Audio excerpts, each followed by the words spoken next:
আমাদের চাকরিটা হয়ে গেলে তুই আমাদের সাথে যোগাযোগ করবি। দেখি বসকে বলে তোকে একটা পিওনের চাকরি দেওয়া যায় কিনা। যতই হোক বন্ধু বলে কথা। আপনারা আগামীকাল যে কোম্পানিতে ইন্টারভিউর জন্য যাবেন সেই কোম্পানির মালিক আপনাদের ইন্টারভিউ নেবে না, সেই কোম্পানির মালিক হচ্ছে আমি। আরে কামরুল, এটা আমি কি দেখছি? আমি তো নিজের চোখে বিশ্বাসই করতে পারছি না। তুই কিনা তোর বউকে জুতা পরিয়ে দিচ্ছিস। কামরুল, কি ব্যাপার? তুই তো কলেজে থাকতে কোনো মেয়েকে পাত্তা দিতি না, আজকে তুই তোর বউকে জুতা পরিয়ে দিচ্ছিস। ও মাই গড, এ আমি কি দেখছি? আরে কি সে তখন থেকে উল্টাপাল্টা কথা বলে যাচ্ছিস? কোথায় এতদিন পরে দেখা যাচ্ছে, একটু ভালোভাবে কথা বলবি, তা না আমাদেরকে অপমান করে যাচ্ছিস। ভেবেছিলাম এখানে এসে তোর সাথে ভালোভাবে কথা বলবো, কিন্তু এখানে এসে যেটা দেখলাম তুই তোর বউকে জুতা পরিয়ে দিচ্ছিস, তাই কথা বলার মুডটা হারিয়ে গেল। আমাদের দেখে বুঝছিস না আমরা কতটা চিল মুডে আছি? তোকে দেখে খুব আফসোস হচ্ছে রে। কলেজ লাইফে কি ছিলি, আর এখন তুই কিনা শেষমেশ তোর বউকে জুতা পরিয়ে দিচ্ছিস। আরে জুলি, তুই কেন বুঝতে পারছিস না? কামরুল বিয়ের পর এখন বউয়ের গোলাম। এই কামরুল, আমাকে দেখ, আমি তো বিয়ে করেছি। আমি যখন বাইরে থেকে বাড়ি আসি, আমার বউ আমার পায়ে জুতা খুলে দেয়, মোজা খুলে দেয়, পা পরিষ্কার করে দেয়, জুস বানিয়ে খাইয়ে দেয়। আর তুই?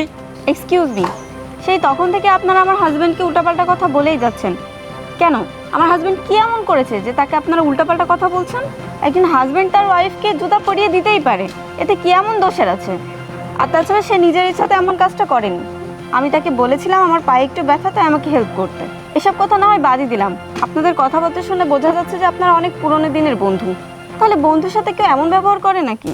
ওই হ্যালো, আমাদেরকে এত জ্ঞান দেওয়ার দরকার নেই। ও আমাদের বন্ধু, সেটা আমরা বুঝতে পেরেছি, কিন্তু ওর অবস্থা যে এত নিচে চলে আসবে তা আমরা কখনোই ভাবতে পারিনি। আমরা যখন কলেজে একসাথে পড়ালেখা করতাম তখন সকল মেয়ে ওর পিছনে ঘোরাঘুরি করতো, কিন্তু ও কাউকেই পাত্তা দিত না, সব সময় পড়ালেখা নিয়েই বিজি থাকতো। কিন্তু এত পড়ালেখা করে কি এমন হলো, সে তো বউয়ের গোলামিই করতে হচ্ছে। দেখুন, আপনারা কিন্তু এবার অনেক বেশি বেশি করছেন। এভাবে আপনারা আমার হাজবেন্ডকে অপমান করতে পারেন না। কি রে কামরুল, তোর বউ দেখছি তোরই মতন, সারাক্ষণ বক বক করে। আচ্ছা না, খালি কলসি বাজে বেশি, ঠিক তেমনই। আচ্ছা কামরুল, তোর কি মনে আছে কলেজ লাইফে তোর পিছনে আমি কত ঘুরঘুর করতাম? এমনকি তোকে আমি প্রপোজও করেছিলাম, বলেছিলাম চল আমরা রিলেশন করি, কিন্তু তুই আমাকে কি বলেছিলি? বলেছিলি কোনো মেয়ের সাথে সম্পর্কে জড়াবি না, তোর নাকি এসব ভালোই লাগে না, তুই শুধু তোর পড়াশোনা নিয়েই থাকতে চাস। কি এমন হলো পড়ালেখা করে? সেই যদি আমাকে বিয়ে করতি তাহলে তোর আজ অনেক কিছুই হতো, অন্তত এইভাবে বোর পায়ে জুতো পরিয়ে দিতে হতো না। আচ্ছা আমাকে একটা কথা বলতো, তোরা এমন কি করিস যে আমাদেরকে এভাবে তুচ্ছ তাচ্ছিল্য করে কথা বলছিস? আমরা কি করি তাই তো? আমরা দুজনে বাংলাদেশের একটা নাম করা মাল্টিন্যাশনাল কোম্পানিতে সিভি জমা দিয়েছি, সেটা বাংলাদেশের টপ 10-এর মধ্যে একটি, নাম মিথিলা গ্রুপ অফ কোম্পানি। আগামীকাল সেখানে আমরা ইন্টারভিউয়ের জন্য যাব। আমরা আশাবাদী আমরা গেলে আমাদের চাকরিটা হয়ে যাবে। আরে আলামিন, তুই কাদের কি বলছিস? এরা কখনো মিথিলা গ্রুপ অফ কোম্পানির নাম শুনেছে? আরে ওরা কিভাবে চিনবে? ওয়েট ওয়েট ওয়েট, আপনারা কি কোম্পানির নাম বললেন? কেন, ভালো করে শুনতে পারিসনি? Mithila group of company. আচ্ছা, নামটা শুনে মনে হয় তোর পায়ের নিচে মাটিটা সরে গেল। শোন কামরুল, তোকে দেখে না আমাদের খুব আফসোস হচ্ছে। যতই হোক তুই আমাদের বন্ধু বলে কথা, আমাদের চাকরিটা হয়ে গেলে তুই আমাদের সাথে যোগাযোগ করবি। দেখি বসকে বলে তোকে একটা পিওনের চাকরি দেওয়া যায় কিনা। যতই হোক বন্ধু বলে কথা। মিস জুলি আর মিস্টার আলামিন, আপনারা আগামীকাল যে কোম্পানিতে ইন্টারভিউর জন্য যাবেন সেখানে আপনাদের আর যাওয়ার দরকার নেই, কারণ আপনাদের ইন্টারভিউ হবে না। মানে এই আলামিন কি বলে এই পাগল ছাগল? আমাদের বলে ইন্টারভিউ হবে না? আরে আলামিন কি বলবে, যা বলার আমি বলছি। আচ্ছা, বিষয়টা আপনাদেরকে ক্লিয়ার করছি।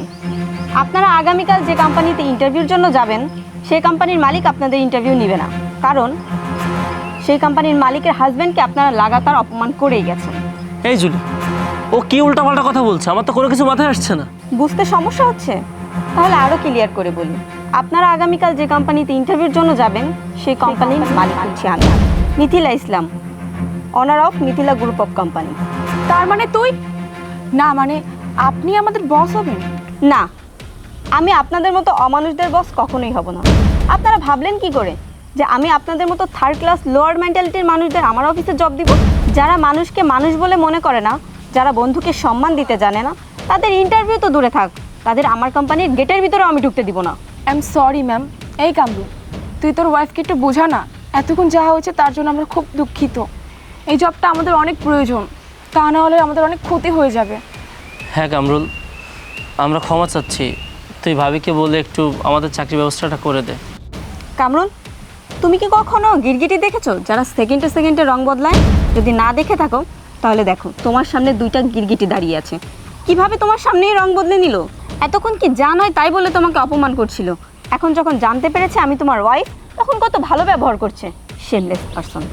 এই শোন, তোদেরকে একটা কথা বলি, আমার ওয়াইফ মিথিলা গ্রুপ অফ কোম্পানির মালিক হওয়া সত্ত্বেও কখনো শো আপ করে না। আমি সব সময় দেখেছি তাকে সাদামাটা পোশাক পরে সবার সাথে মিলেমিশে চলতে। আর তোরা তার কোম্পানিতে ইন্টারভিউ দিতে যাবি আর তোদের এত অহংকার। শোন, এসব বাদ দিয়ে মানুষ হয়ে আগে মানুষকে সম্মান করতে শেখ, তাহলে দেখবি তোরাও সম্মান পাবি। যাই হোক, আর একটা কথা বলি, তোরা যদি অহংকারে চাদর ফেলে ভালো মানুষের কাতারে আসতে পারিস তাহলে আমার কাছে আসিস, তখন আমি আমার ওয়াইফকে সুপারিশ করব, তার আগে না। মিথিলা, চলো, আমাদের দেরি হয়ে যাচ্ছে।